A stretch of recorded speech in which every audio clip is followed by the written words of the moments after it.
Hey there, gearheads. Welcome back for another deep dive. It's good to be back. Today we're diving into the world of exotic component farming.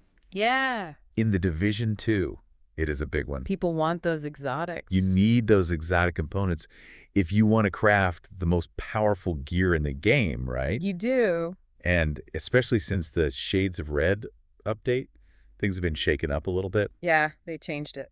So we're on a mission to help you optimize your farming strategy. Absolutely.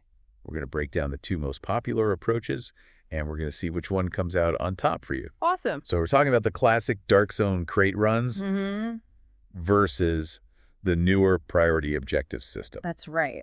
I'll admit. Okay. I used to be all about the Dark Zone. I can understand that. You know, that heart-pounding rush of risking it all Oh, yeah. for some sweet loot. Big time. But with these priority objectives guaranteeing exotics, Mm-hmm. I'm starting to wonder if my loyalty needs to shift. Yeah. Well, let's unpack that Dark Zone strategy first. Okay. It definitely has its appeal, right? Yeah, You get yeah. those exotic components directly. Right, to your inventory. Yeah. No need to extract. You don't even need a specialized Dark Zone build to make it work. Nope. You could just dive in and grab what you can. That's right. And even if you get taken down by another player, Mm-hmm. no big deal. You keep those components. Yeah, you don't lose them. Plus, if you're running with a squad, Yep. any exotics you find are shared. It's all shared. So teamwork definitely boosts your chances. Absolutely. Shared loot is a huge plus. Huge. But here's the thing about the Dark Zone. What's that? It can be a bit of a gamble. Okay. It's often less populated Yeah, than other areas, so you might spend a lot of time searching for crates. that's true. And you'll need to be level 30 Mm-hmm. and have Dark Zone keys to open those crates without going rogue, Yeah, which basically means making yourself a target for other players. that's right. And to clarify for anyone who's new to the Dark Zone, Okay. going rogue means other players can hunt you down for rewards. That's right. Not exactly ideal when you're just trying to farm components, right? Nope, not at all. Plus, you always run the risk of running into other players who have already cleared out the crates. Yeah, that's always a bummer. Those crates reset every 30 minutes. Mm-hmm. So you're at the mercy of other players' farming habits. You are. And let's not forget the constant threat of PvP encounters Oh, yeah. in the Dark Zone. Mm-hmm. Even if you're not actively engaging, Right. you could get caught in the crossfire. Absolutely. So the Dark Zone definitely has that high-risk, high-reward element. It does. But maybe we're looking for something Mm-hmm. a bit more consistent, Okay. a bit less stressful. Less stressful, yeah. Enter priority objectives. Okay. These bad boys actually guarantee you exotics, They do. which sounds pretty tempting. It does sound good, right? They offer a level of control that you just don't get in the Dark Zone. Yeah. Definitely, yeah, you have way more control. You can actually preview Oh, yeah. which objectives will reward exotics. Before you even decrypt them. Wait, hold up. Yeah. You can actually see which objectives have exotics You can. before you commit. Mm-hmm. That changes everything. It's pretty huge. No more wasted time decrypting objectives, only to find out they're not what you're looking for. Nope. Exactly. It's a good system. And if you don't like the objectives you get, Yeah. you can re-roll them. Yep. Using points you earn from completing objectives. That's right. You get a maximum of 3 re-rolls, so you can try your luck at getting something more to your liking. Yep. You have some options. Okay, so that takes away some of the sting of getting stuck with objectives you don't enjoy. It does. But what about those times when you're waiting for the right activities to spawn Yeah. for those objectives? Mm, That can yeah. feel like a drag, especially when you're trying to be efficient with your time. I hear you. And some objectives, Yeah. like those tied to strongholds, Can be a bit time-consuming. yeah, they can take a while. But let's focus on the upsides for a minute. Yeah. With priority objectives, Mhm.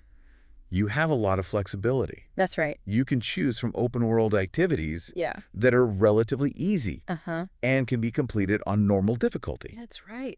So you're telling me I don't have to crank up the difficulty Sure. to get those guaranteed exotics? Not at all. That's a game changer, especially for players who might not be comfortable with the higher difficulty levels. That's true. It makes it accessible for everyone. Exactly. And here's another major perk. Okay, what's that? Main missions and strongholds guarantee you an exotic, even if you play them on normal difficulty. That's right.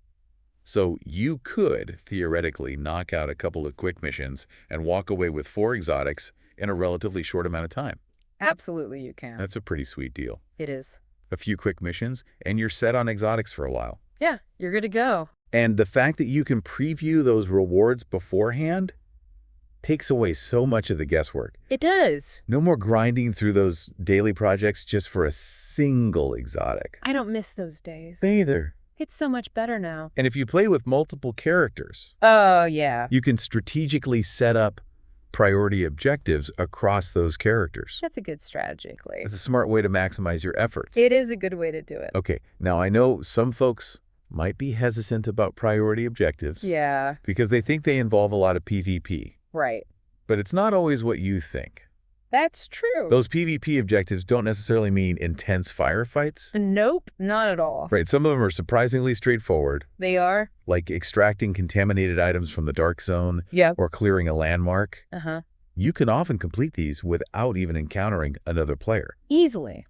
And even the conflict objective, which does involve battling other players, Right. is designed to be more accessible. It is. You're automatically placed on a team. Yep. You only need to complete one round, That's right. and you don't even have to win. Yep. Just participate and move on to your next objective. It's easy. And let's not forget that some of the other group-based objectives like Descent and Countdown are also designed to be quick and efficient, Yeah, they are. typically requiring just a few rounds. Just a couple. All right, so we've laid out the pros and cons of both methods. We have. But I think the key takeaway here Mm-hmm. is that while the Dark Zone offers that classic high-risk, high-reward thrill, Yeah. priority objectives provide a more consistent, less stressful, Uh-huh. and arguably more efficient path to those precious exotic components. I agree with you. I agree. I think for you, the key difference is Dark Zone is high risk, high reward, but inconsistent. Okay. Priority objectives are more reliable, less stressful, and you can even preview the rewards. And you can preview those rewards. Yeah, that's a big one. So it's all about figuring out which approach best suits your playstyle and your comfort level. It is. You know, one thing that really stands out to me about priority objectives is the level of control they give you. Oh, yeah. It's almost like they took some of the randomness out of exotic farming. It's true. You know? It's like you can actually target what you're looking for. Yeah, for sure. Remember the old days of grinding for hours, Oh, man. hoping for that one elusive exotic to drop? I remember those days. Priority objectives feel like a breath of fresh air in that regard. For sure. And we talked about how you can preview the exotic rewards before decrypting, but I'm curious, what happens Okay. if you decrypt a set of objectives and none of them have those sweet exotic icons? Are you just out of luck? No, not at all. Okay. That's where those reroll points come in handy. Okay. If you're not seeing any exotics in your initial set of objectives, you can spend those points to reroll Okay. and try your luck at getting a set Yeah. that's more aligned with your goals. Okay, that's good to know. Yeah, So even if you don't get exotics on the first try, right. you still have options. You do. But what about those times when you decrypt a set of objectives Okay. and you get one that you just absolutely dread? Oh, yeah. Maybe it involves an activity you don't enjoy I hate those. or a location you find tedious. Oh. Yeah. Is there any way to escape that fate? Yeah, actually, there is. Okay. You can actually re-roll a specific priority objective Okay. every hour per character. So you can target an individual objective Yeah, exactly. to re-roll. Uh-huh. That's a great feature. It is a good one, especially for those of us who have certain activities Right.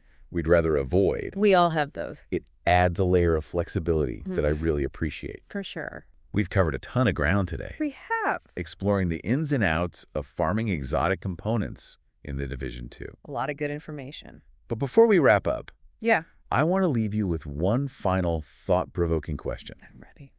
Knowing what you know now Okay. about optimizing gear and farming exotic components, Mm-hmm. how will you approach building your ultimate Division agent? That's a good question. What kind of play style will you aim for? And what gear combinations will you prioritize?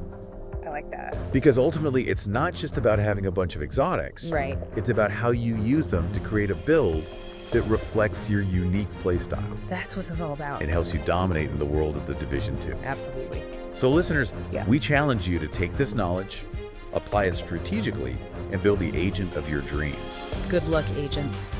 And if you come up with any amazing builds or farming strategies, share them with the community. Yeah. The Division 2 is all about collaboration and knowledge sharing. It is. So let's keep the conversation going and help each other become the best agents we can be. That's the goal. Thanks for diving deep with us today. Always a pleasure.